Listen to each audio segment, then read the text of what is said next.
స్వామి శరణం. Last few days నుంచి కొన్ని సోషల్ మీడియా హ్యాండిల్స్‌లో బాలకృష్ణ గారి గురించి ఒక న్యూస్ బాగా వినిపిస్తుంది. 'అఖండ 2' సినిమా విషయంలో కొంతమంది సినిమా ఇండస్ట్రీకి సంబంధించినోళ్ళు, కొంతమంది రాజకీయానికి సంబంధించినోళ్ళు కలిసి 'అఖండ 2' విడుదల కాకుండా ఆగటానికి వాళ్ళు సహాయ సహకారాలు అందించారని, సినిమా మీద ఒక పెద్ద కుట్ర చేసి సినిమా బిజినెస్‌ని దెబ్బతీయడంతో పాటు బాలకృష్ణ ట్రాక్ రికార్డ్‌ని ఆపేయాలని, అదేవిధంగా టాలీవుడ్‌లో బాలకృష్ణ గారికి పెరుగుతున్న ఆదరణను చూసి ఓర్వలేక ఆయన క్రేజ్‌ని తగ్గించాలనే ఉద్దేశంతో కొంతమంది కుట్రలో భాగస్వాములయ్యారు. దాని గురించిన ఒక లిస్ట్ బాలకృష్ణ గారి దగ్గరికొచ్చింది.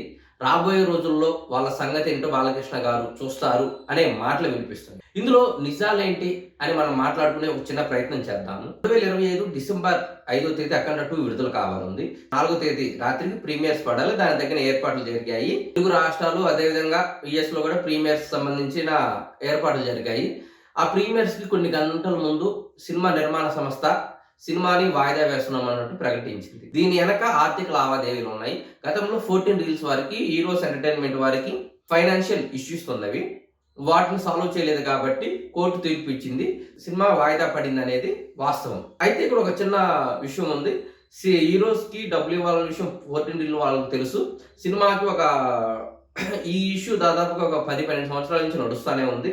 సినిమాకి ఒక 15-20 డేస్ ముందర కూడా కోర్టు తీర్పు వచ్చింది. కాకపోతే ఆ తీర్పు 14 రీల్స్ వాళ్ళకి అనుకూలంగా రావడంతో సినిమా విడుదలకు ఎలాంటి అడ్డంకులు లేవు. మేము సినిమాను విడుదల చేసుకోవచ్చు అన్నట్టు వాళ్ళ పనులు వాళ్ళు నిమగ్నమై ఉన్నారు. కానీ సరిగ్గా 5వ తేదీ సినిమా అనుకుంటే డిసెంబర్ 3వ తేదీ హీరోస్ వాళ్ళు మద్రాస్ హైకోర్టులో పిటిషన్ వేశారు. 3వ తేదీ సాయంత్రానికి కోర్టు తీర్పు వచ్చింది. అది 14 రీల్ వాళ్ళకి తెలిసి వాళ్ళు మళ్ళీ కోర్టులో కౌంటర్ పిటిషన్ వేద్దామన్నా కానీ సమయం లేకపోవడంతో సినిమాను వాయిదా వేయాల్సి వచ్చింది. అయితే ఇక్కడే ఒక విషయం తెలుస్తుంది. హీరోస్ వాళ్ళకి న్యాయ సహాయం అందించిన వాళ్ళలో టాలీవుడ్‌కి చెందిన ఒక లాయర్. ఆ లాయరు టాలీవుడ్‌లోని కొందరు బడా స్టార్లకు లీగల్ అడ్వైజర్‌గా పనిచేస్తుంటారు. వాళ్ళకి సంబంధించిన కేసులు కూడా ఆ లాయరే వాదిస్తాడనే పేరుంది. అదేవిధంగా అతను వైసీపీ అధినేత జగన్మోహన్ రెడ్డికి అత్యంత సన్నిహితుడని, ఆయనకి సంబంధించిన చాలా కేసుల్లో లీగల్ అడ్వైజ్ ఇవ్వడంతో పాటు ఈయన కొన్ని స్వయంగా వాదించాడు అనే మాటలు కూడా వినిపిస్తున్నాయి. అలా అయితే హీరోస్ వాళ్ళకి లీగల్ అడ్వైజ్ ఇచ్చేసి ఇలా ప్రొసీడ్ అవ్వండి అనే సలహాలు ఇచ్చాడనే మాటలు కూడా వినిపిస్తున్నాయి. అది ఎంతవరకు వాస్తవమా కాదా అనేది అయితే ప్రస్తుతానికి బయటకు రాలేదు. ఇది ఒక వాదన వినిపిస్తుంది. ఇదే సమయంలో 'అఖండ 2' ఆంధ్రాకి చెందిన ఒక బయ్యర్ కూడా ఈ కుట్రలో భాగస్వామి అయ్యాడనే మాటలు కూడా వినిపిస్తున్నవి. అతని సినిమాకి జరిగిన బిజినెస్ కావచ్చు, సినిమా అప్డేట్స్ కావచ్చు అన్నీ కూడా హీరోస్ వాళ్ళకి చేరాయి.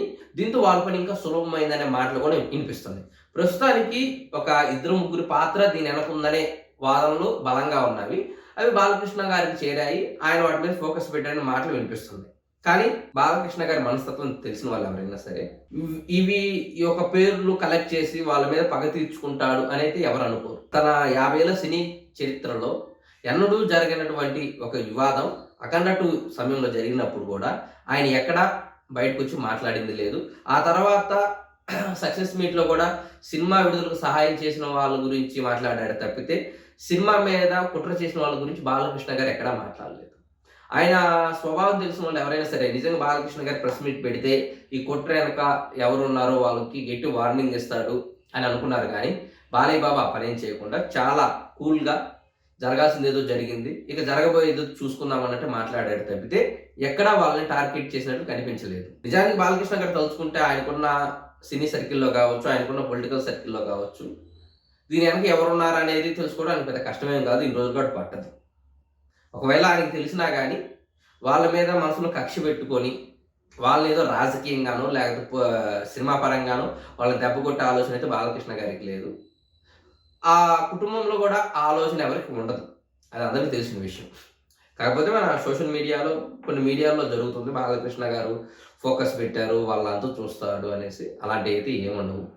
సరే ఉంటే మనసులో ఉంటాయి. బాలకృష్ణ గారు చెప్పినట్లు చూడని ఎత్తులు లేవు, చూడని లోతులు లేవు అన్నట్లు సినీ రంగంలో కావచ్చు, అటు రాజకీయ రంగంలో కావచ్చు చాలా సమస్యలు ఎదుర్కొన్నారు. చాలా కుట్రలు, కుతంత్రాలను కూడా ఎదుర్కొని మొండిగా నిలబడ్డాడు బాలకృష్ణ.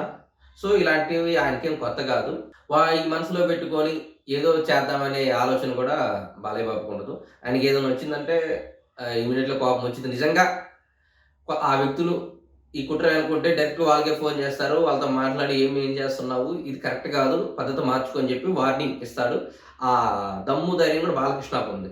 అలా ఇచ్చి వదిలేస్తాడు తప్పితే అవి మనసులో పెట్టుకొని క్యారీ చేసి వాళ్ళ భవిష్యత్తుని లేకపోతే వాళ్ళ ప్రయోజనాలు దెబ్బతీసే వ్యక్తి బాలకృష్ణ గారు కాదు.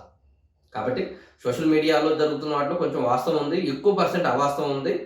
ఒకవేళ కుట్ర కోణం దాగున్నా గానీ, వాళ్ళ విషయంలో బాలకృష్ణ గారు ఇంతకు ముందులాగే ఉంటారు తప్పితే ఏదో హడావుడి చేస్తాడు, ఏదో వాళ్ళంతా తెలుస్తాడనేది మాత్రం నిజం కాదు.